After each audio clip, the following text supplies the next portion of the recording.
Hello everyone, welcome to my blog. আজকে সকালে আমি তো রান্না নিয়ে একেবারে ব্যস্ত। একদিকে ভাত আর একদিকে সবজি, দুদিকেই দৌড়াচ্ছি।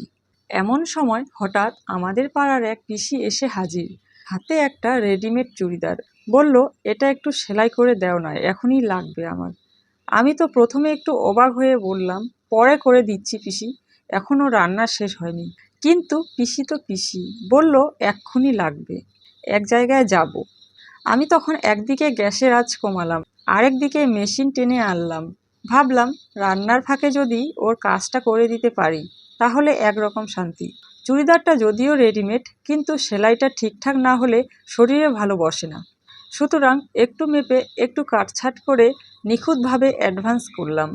আর আমি মনে মনে ভাবলাম, এই ব্যস্ত সকালে যদি কাউকে খুশি করতে পারি সেটাই আমার আসল প্রাপ্তি। তো তোমাদের যদি ভিডিওটা ভালো লেগে থাকে তাহলে ফলো করে দিও।